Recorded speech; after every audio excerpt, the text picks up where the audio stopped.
I'm Chelsea. A few weeks ago, my father, who had been battling a long illness, passed away. I find myself struggling to hold back the tears as I think about him. I wish more than anything that I could have shown him his grandchildren. As those words escaped my lips, a deep sigh escaped my chest, as if letting go of all the emotions I'd been bottling up. I got married when I was 25, exactly 5 years ago. At my wedding, my father and I made a promise, one that, sadly, I couldn't fulfill. "I'll let you know first when I get pregnant," I told him. But that promise remained unkept, and I can't help but wonder, what if I had told him? That, I think, is the only regret I have about my father. Since his illness was discovered a year ago, I tried my hardest to be there for him. I regularly returned to my parents' home, spent countless hours at the hospital with my mother, and increased the frequency of phone calls and video chats. I did everything I could possibly think of. Still, a part of me keeps wondering, could I have done more? I could have done more, I muttered quietly to myself, my voice shaky. My mother, sitting beside me, gently reassured me. "You did well, Chelsea." "Really?" "Yes, your father would have been satisfied," she said, with a gentle smile, though I could tell she too was holding back tears. Just then, my sister Portia returned, and behind her, I saw a man in his mid-40s. I assumed he was the lawyer she had mentioned earlier. The man walked in confidently, his hand extended as he handed me his business card. "I'm Samuel, the attorney," he said with a polite smile. "Thank you for coming. Please have a seat." "Excuse me," I mumbled, still adjusting to the sudden shift in the room's energy. My mother guided the lawyer Samuel to a seat, and as soon as he sat down, my sister blurted out, "I heard from this lawyer that Dad left quite an inheritance." My stomach twisted. "It's not all for you, Portia," I replied sharply.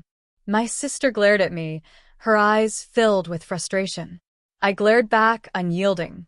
There had always been tension between us, but it had reached a boiling point ever since we learned about our father's illness.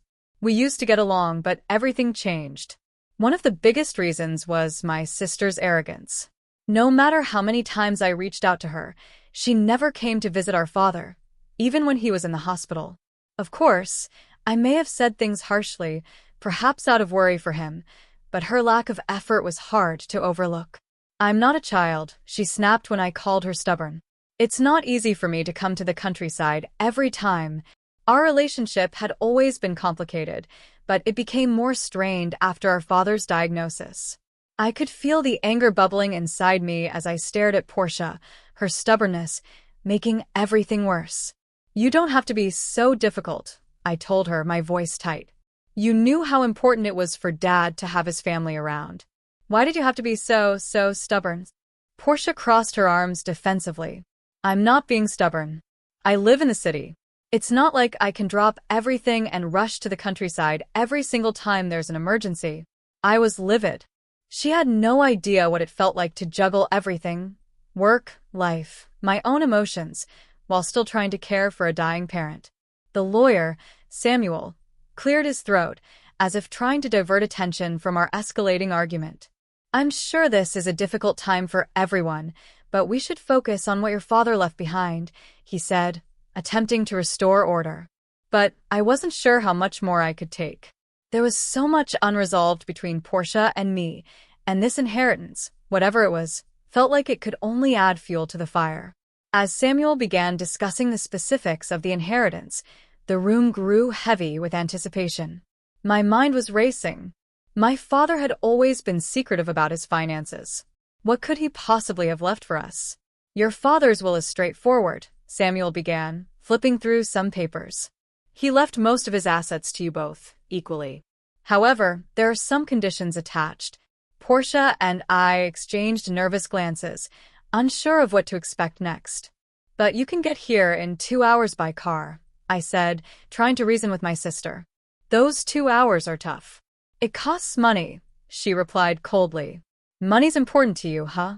I asked, my voice tight with frustration. "Of course it is," she retorted.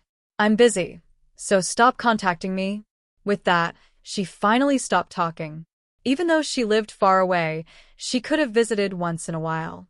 "I always thought so," And that's why our relationship had deteriorated so quickly. In the end, my sister never visited our father.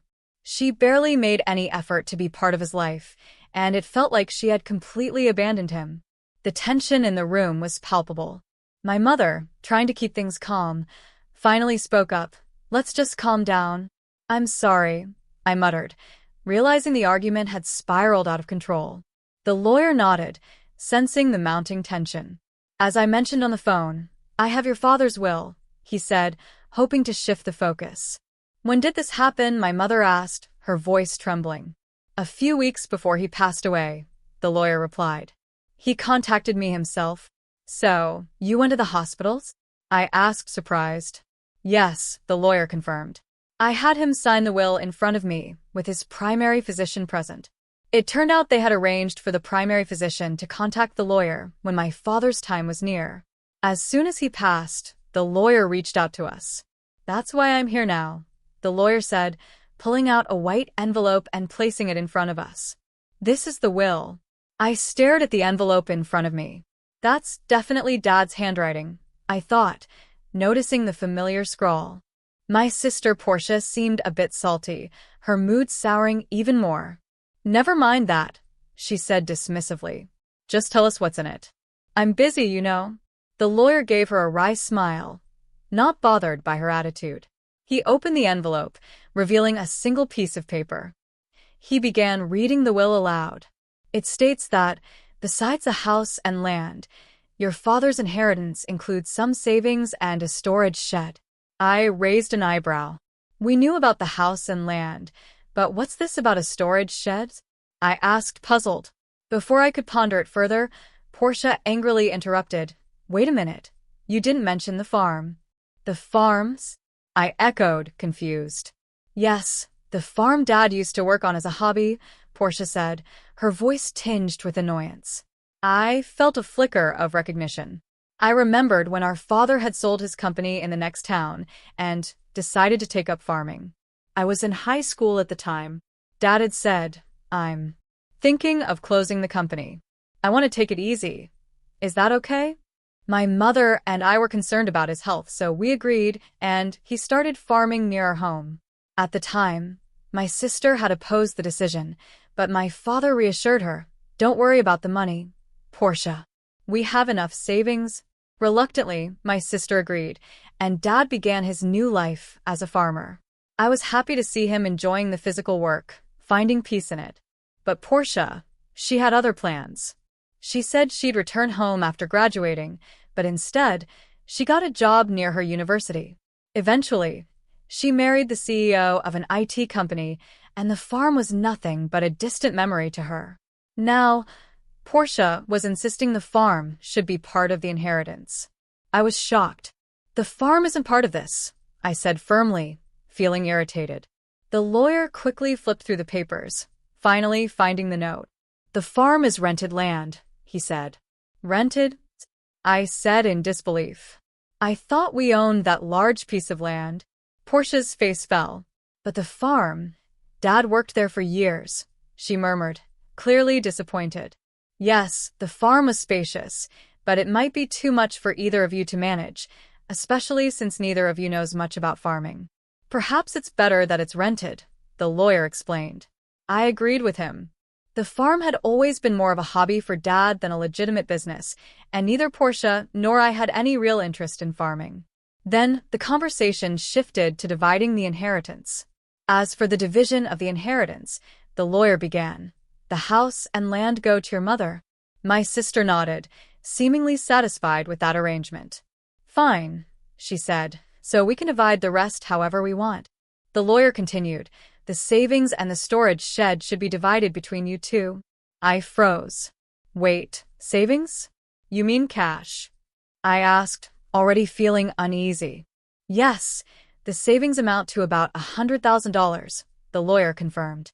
"There's no need to pay inheritance tax for this amount. I'll take the $100,000 in cash," Portia declared triumphantly, as if it was already decided. I couldn't hold back anymore. "Wait a minute. I object," I said, my voice rising. "Why?" Portia asked, her eyes narrowing. I'm the oldest daughter, I replied, but I knew that wasn't enough. There was more to this than just birth order.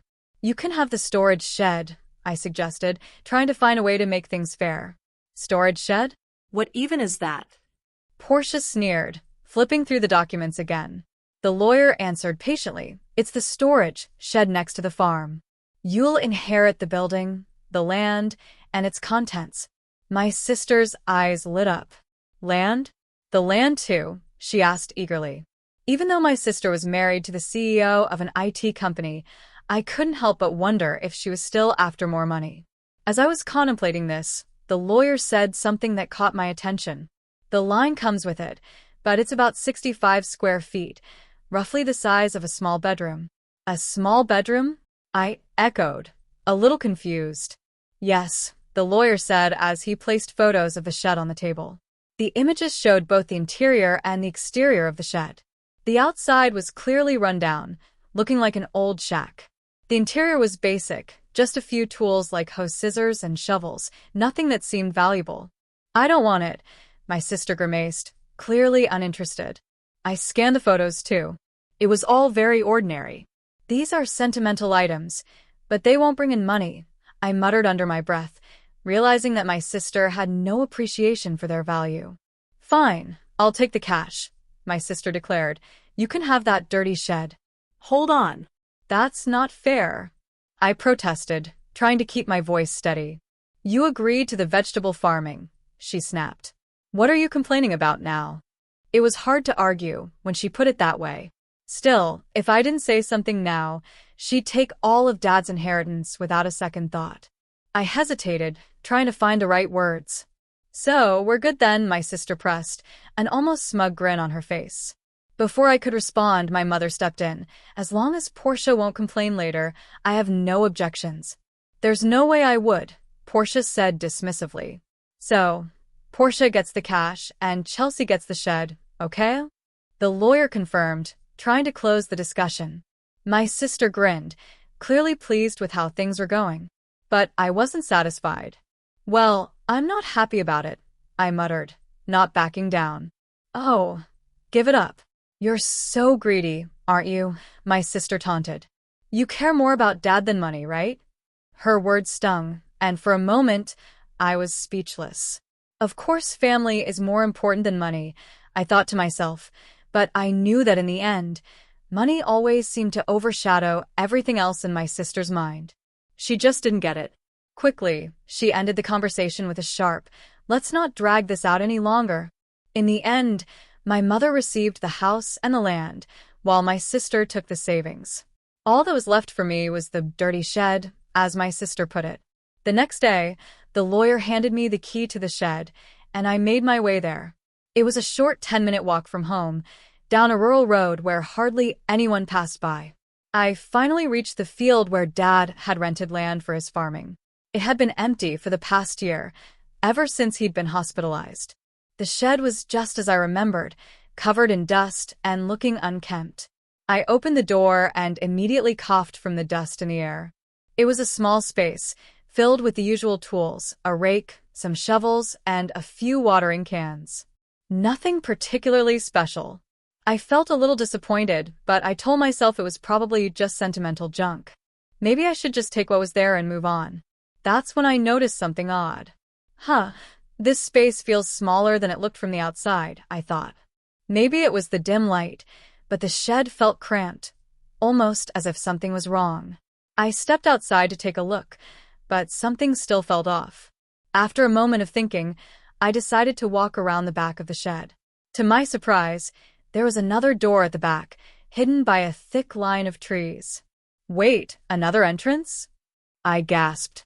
I rushed to the back and tried to peek inside through the door. From the inside of the shed, I had only seen a wall. The only entrance I had used was the front one. I couldn't understand what was going on. If there was a back door, I should have seen it from the inside too, but it wasn't visible. That meant there had to be a wall in between, creating a hidden space only accessible from the back. The moment the realization hit me, a sense of excitement bubbled up inside. This must be Dad's surprise. I could practically hear his voice in my head. I got something for you, Chelsea. A little surprise for you. Dad had always been full of surprises, especially on my birthdays. I smiled, tears starting to well up in my eyes as memories flooded back. I wiped my tears and quickly returned to the shed, determined to find the key to the back door. If it's hidden somewhere, I'll find it, I thought. It didn't take long before I found 2 keys tucked away in the handle of an old shovel. Without hesitation, I rushed to the back door and inserted one of the keys. With a satisfying click, the door opened. What lay behind it was even more cramped than the shed itself. There was a large safe sitting alone in the small, secret space. My heart skipped a beat. This looks like Dad's old safe, I thought, recognizing it instantly. It was the same one that used to sit in the corner of his office when I was a child. Overcome with nostalgia, I hugged the safe. This, I realized, was a true memory of my father. This was the real inheritance I'd been waiting for. My bitterness toward the will and my sister melted away as I cherished this newfound connection with Dad. But knowing Dad, this couldn't be the end. There's got to be more surprises, I whispered to myself, my heart racing. I inserted the second key into the safe, and with a slight rusty sound, the door creaked open. What I saw inside took my breath away. After explaining the situation to my mother, I called my husband. With his help, we moved the heavy safe from my parents' house. It was a bit of a hassle, but I couldn't ignore the fact that the contents of the safe were undoubtedly my father's. However, I realized something that gave me pause. If these items were part of my inheritance along with the shed, then I might have to pay inheritance tax. It was better to check on this thoroughly before anything else. The contents of the safe were clearly valuable, and I decided to consult the lawyer to get some advice. The lawyer confirmed that, yes, I should expect inheritance tax, but he suggested I reach out to a certified public accountant for a more detailed consultation. So, I got a referral to an accountant from a friend and left all the complicated tax matters to them.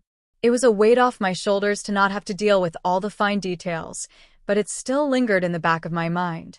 Time passed, and just when I thought everything had settled down, something unexpected happened.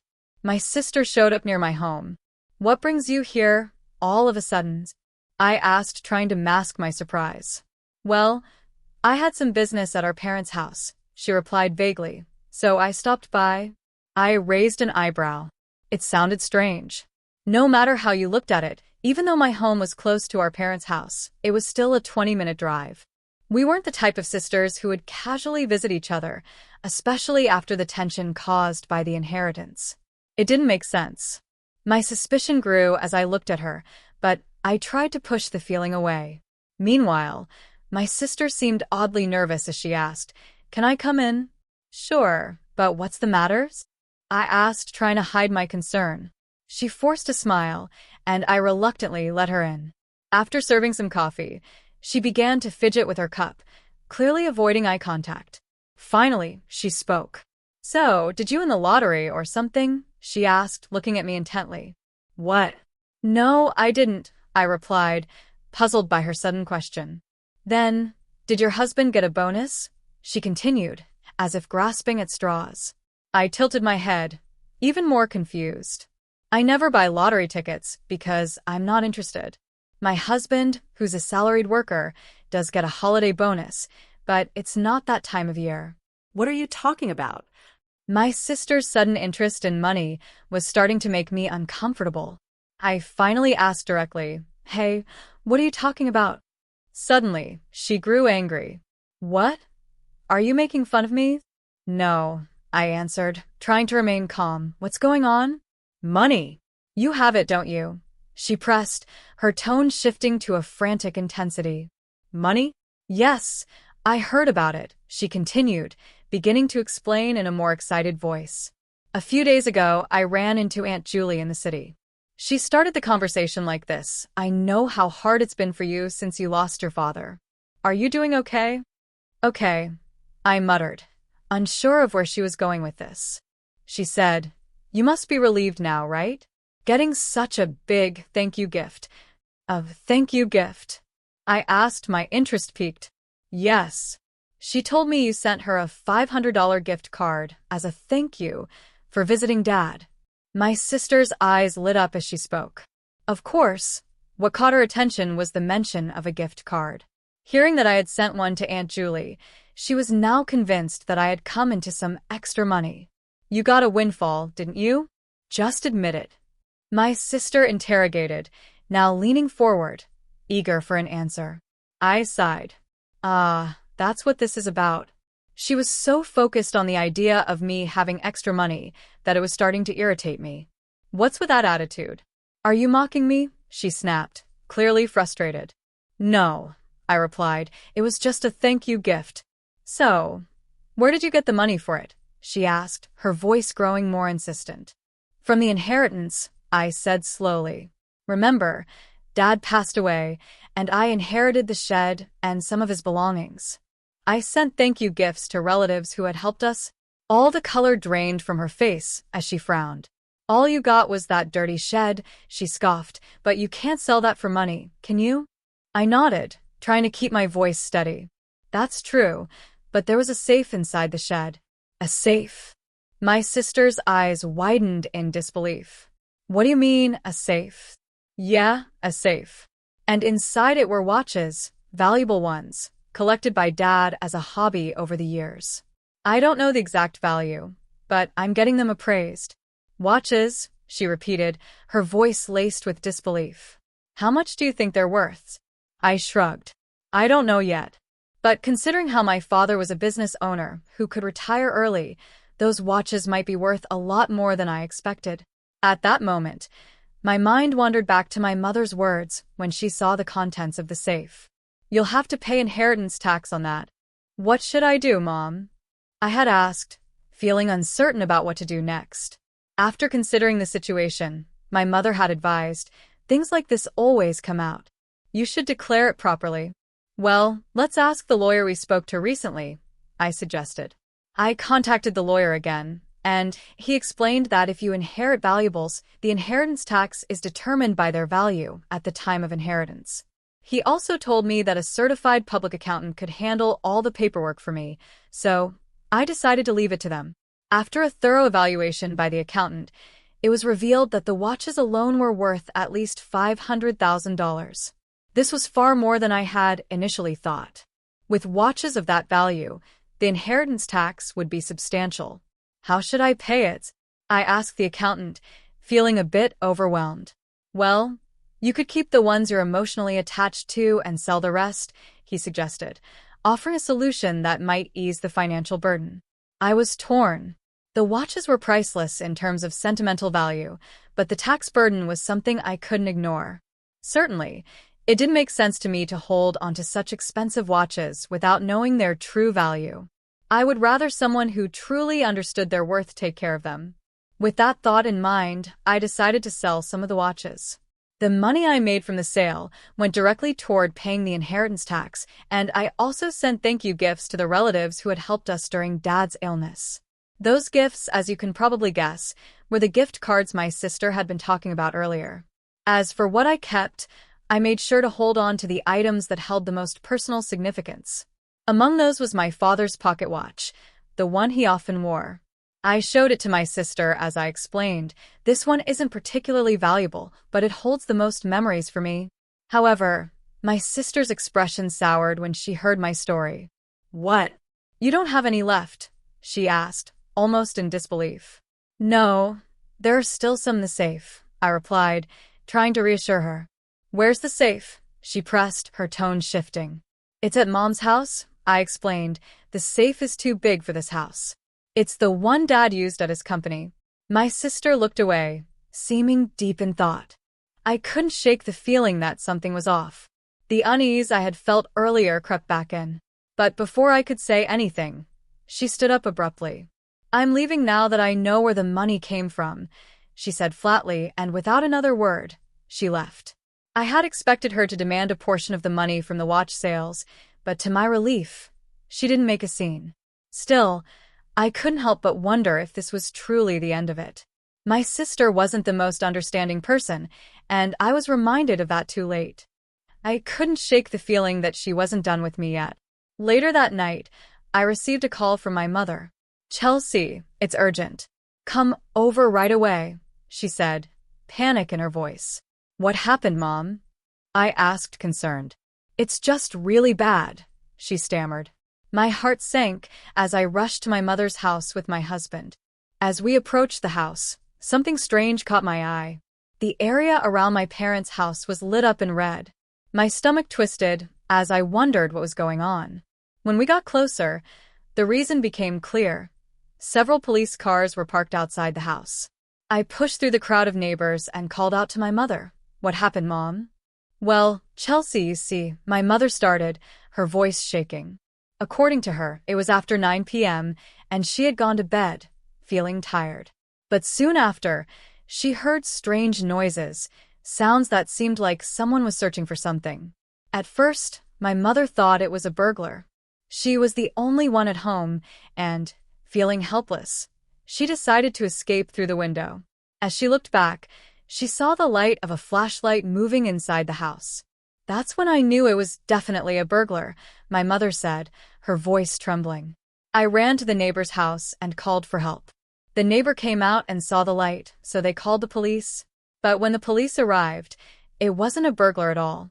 To everyone's shock, it was my sister who had sneaked into the house to rummage through the safe. Neither my mother nor the neighbor had any idea it was her. By the time the police arrived, my sister was caught off guard, realizing she was in trouble. In her panic, she tried to make a quick escape, but in her rush, she bumped into the open door of the safe. The already unstable safe toppled over, falling directly onto her as she tried to flee. My sister was trapped under the safe. Is she okay? I asked, horrified by the situation. She was taken to the hospital by ambulance, my mother replied. She keeps saying her leg hurts, but what was she thinking? I was dumbfounded by the whole situation. How could my sister have done something like this? Later, I had to apologize to the police officers for the late-night call, feeling bad about the confusion. I also phoned my sister's husband to let him know what had happened. You're saying Portia broke into her own family home and got injured? He asked, clearly stunned. Yes, that's correct, I said, still in shock. What is she doing? She doesn't even do housework, he exclaimed. I'm really sorry about this. It turned out that my sister had been hiding something much bigger than I had realized. According to her husband, she had accumulated a large amount of debt, spending a significant amount on brand-name items. He had just found out about it, and they had a huge argument. My sister stormed out of the house, saying, I'll borrow from Mom and pay it back. But that wasn't all. It turned out my sister had already used the $100,000 she inherited from Dad to pay off her debts. Still short on money, she came to me, hoping to scrounge for more. When she learned about the contents of the safe, she thought she could find more to pay off her remaining debts, which led to her actions and, ultimately, the mess that followed. No wonder her husband was furious. In the end, my sister fractured her leg and was hospitalized. When her husband arrived at the hospital, he immediately started talking about divorce. Naturally, my sister made a scene. I'm not getting a divorce. Absolutely not, she screamed, but it was too late. Her husband had already brought the divorce papers with him. Seeing them, my sister had no choice but to sign. Now, she's lying in her hospital bed, stunned.